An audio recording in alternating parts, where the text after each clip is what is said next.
Now, we all talk to ourselves from time to time, but have you ever had a conversation with your tummy? Well, pop star Lizzo has been getting chatty with hers in a new video. Lizzo said, "I started talking to my belly this year, blowing her kisses and showering her with praises." I love you so much. I love you so much. Thank you so much for keeping me happy, for keeping me alive. Thank you. Oh, now, I love Americans, don't you? I just love the way they're just so emotionally free. But you know what, girls? I have been doing this sort of a thing. It's just come on very slowly over the years. And actually, a while back, I started doing this thing with my stomach, because I've always done this thing that so many of us do, such a waste of life.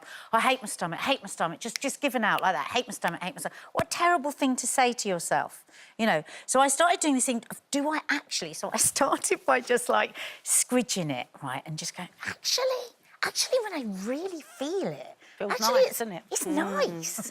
like if I was a bloke and I was doing this, I think, oh, that's nice. Yeah. It's like squidgy, it's soft. I love bread. It's like dough. It's like I've got a couple of ciabattas here. And it was really strange how the more I did that, the more I thought, no, actually I do. I prefer this to, like, I wouldn't want a six-pack, you know. No. But it's interesting what happens that at the same time this little voice comes in and says, you shouldn't be doing that. Don't be ridiculous. You can't love that.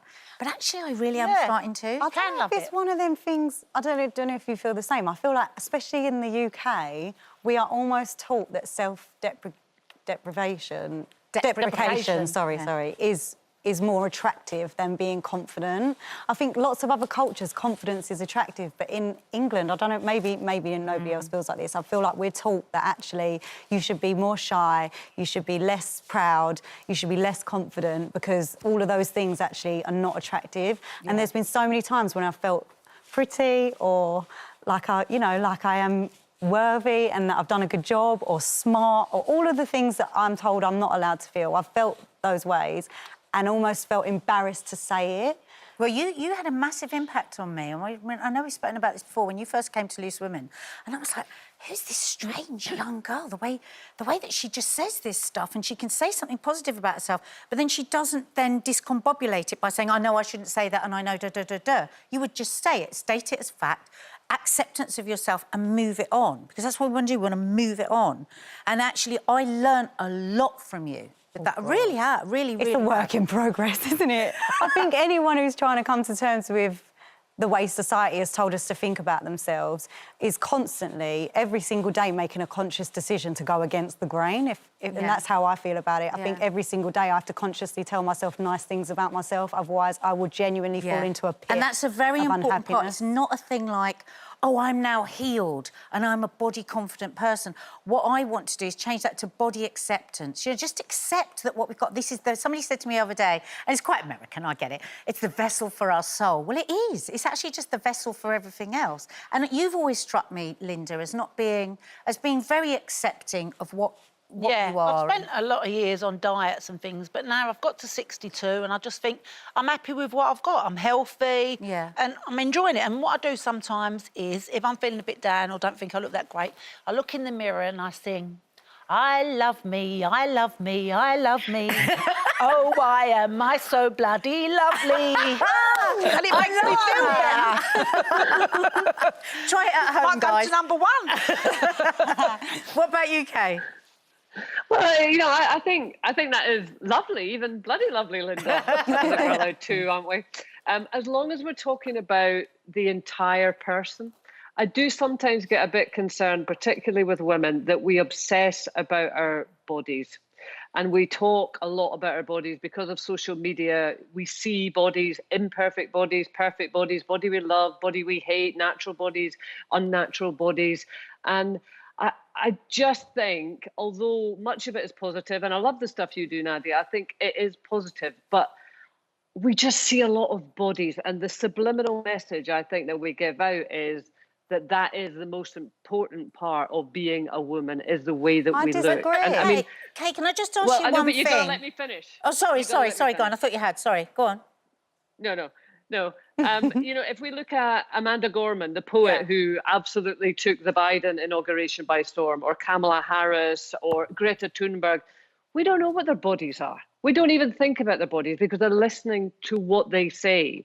And I just think we're sometimes doing ourselves a bit of a disservice as women because we over talk about our bodies. I know it's important, but I'm not sure we've got the balance right. But I do think it's always been like that. I think before social media, I never had any social media, and yet this negative thinking that got in the way of my actual thinking was always there, has always been there. About your body. Why is it always about your body? But it's You've not got a just fabulous about people's personality. bodies. You're funny, you're kind, you're bright. Yeah. I 100%. So why is it got to be about your body all the time? I don't agree that it's always about your body. I think it dependent on who you are and what you do, there will be insecurities for every measure of you, from the pinhole that society has put you in. If you're smart, or, you know, if you're ambitious, if you're any of the things that we're not supposed to be, I think that you'll have insecurities about it. I don't doubt for one second all of those women that you just mentioned haven't ever thought about their bodies or had body image issues or, you know, ever worried about the way that they look. And people talking about it isn't to bring us back to focusing on the body and what it should be. It's to give people a general idea of body diversity. Yep. Different bodies, Stacey, not just seeing one. Stacey, you're different. You do talk about the rounded person. And when you were speaking there, you were talking about, you know, am I smart enough? Am I this or that? And so you do talk about in a rounded way. But in terms of the overall impression we give to the world, and social media is big on this, the emphasis is on the way you look. And it is. For a young girl looking at it, I think it depends who you are, Kaye, because I think that people will judge you on your intelligence levels. I think that people will judge you, you know... How often do we talk about women's intelligence levels compared to how often we talk about their bellies? Come on. But I genuinely think that if you're talking about somebody's intelligence, it's always in a positive way. I think when people are talking about people's... Yeah, but that's what I'm saying, that the public dialogue is much more about our bellies than it is about our brains. But and I would just like to see that balance. If the dialogue is that way then, Kaye, then there has to be a counterbalance to that, and there has to be people working towards it coming away from that. And that is what I think body acceptance, body positivity, body diversity is. I do think, but what I would say, Kaye, is I do think that you are at the advantage that it hasn't been a thing for you your whole life, so I get why you say that. But for so many people, it is getting in the way. And that's certainly what I'm always trying to say. It's like, why have I let this get in the way? I am all these other things, and I've let that take up too much time. And I think that's what we're sort of saying here, is that we want to move past it. So in a way, we're kind of agreeing but disagreeing at the same time. Do you know what I mean? Yeah. I think we want to get to the same place, but I think we've got different views on how we get there. So you think the best way to get there would be to just stop the conversation? No, absolutely not. But I think we need to rebalance. I think we speak too much about how we look and our visual presentation, and we don't talk enough as women about the other aspects of their personalities. Right. And I think we need to change the balance. The thing is, as usual, we could talk about this for the whole show, couldn't we? But they're telling me off, so...